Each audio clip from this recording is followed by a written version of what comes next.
اصل انا ما شفتش الزلزال، يا ريت يعملوا له اعاده. الاقي تعليقات بتحرق الدم مع الزلازل.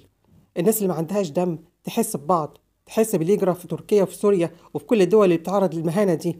يا جماعه الناس دي كانت امنه زيكم في شققكم، دافيانه وفاتحين التكييف وعايشين، وفجاه بقوا في الخلا، وفي منهم تحت الانقاض، في منهم بيتمنى ياخد نفس من غير تراب. الستات اللي تروح تعمل أعمال وأسحار عشان تأذي غيرها، وعشان تطلق فلانة وعلانة. الستات اللي بتعمل أسحار عشان تأذي جوزها ولا تلجمه عشان ما يتجوزش غيرها، وغيرهم. الراجل اللي بيأذي مراته، الراجل اللي بيضرب مراته، في ثانية واحدة ممكن تضيع حياتك، في ثانية واحدة ممكن تخسر كل حاجة، شركاتك وعربياتك وحياتك، كل ده ممكن يضيع في ثانية. نتقي الله، تركيا في 30 ثانية بقت من حال لحال. واللي بتروح تعمل عمل وتدفع فيه فلوس قد كده عشان ترشه قدام بيت صاحبتها ولا جارتها اللي غيرانة منها، عشان ايه ده كله؟ هتاخدي ايه؟ ما انت بتعمله هيتعملك، كما تدين تدان.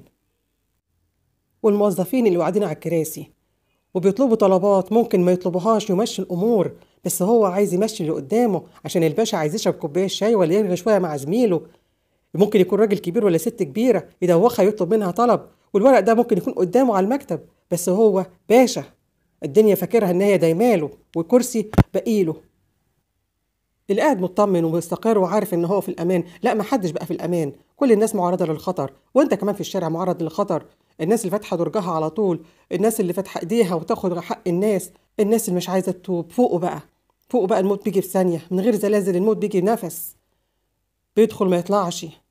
فوقوا بقى، الناس في ثانيه واحده مدن كلها اتمسحت، منهم ناس نفسها كانت ترجع تستغفر ربنا وتتوب، منهم ناس كانت حقوق غيرهم، منهم ناس كانت بتصنع وبتغش فيها منتجات تأذي الناس وتجيب لهم أمراض. في منهم ناس قوي كان نفسهم قوي يرجعوا يستغفروا، بس ما جالهمش فرصة. سبحان المنجي من المهالك يا ربي. وبيعت الزبدة اللي بتبيع لك الزبدة وهي حاطة فيها بطاطس مهروسة، وهي قاعدة في السوق تقول لك ما حدش هيعرفني، ما حدش هيرجع لي تاني. صاحب الحاجة واخدها ودفع فيها فلوس، صاحب الحاجة تعبان عشان يجيب القرش دوت ويجيب لولاده أكل ياكلوه.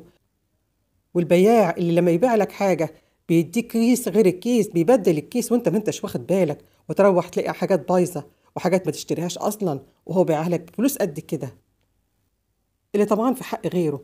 ايه رأيك؟ ايه رأيك في الحال اللي اتبدل ده؟ ايه رأيك في القوة اللي بقت ضعف؟ ايه رأيك في الانهيار اللي بيكون في ثانية؟ تطعم بقى، تطمع في حق الناس ليه؟ والمدرس اللي عارف ظروف الناس كلها عاملة ايه وبيتاجر في الطلبة، بيطلب منهم كل يوم أسعار وكل يوم مبالغ أكتر من الأول، وهو شايف الناس عاملة ازاي. اللي زي دوت نقول له ايه؟ نقول حسبنا الله ونعم الوكيل. في 30 ثانية اتحول من حال لحال في البلاد دي، ويا ريت نفوق قبل ما تجيلنا ثانية محدش يلحقنا فيها.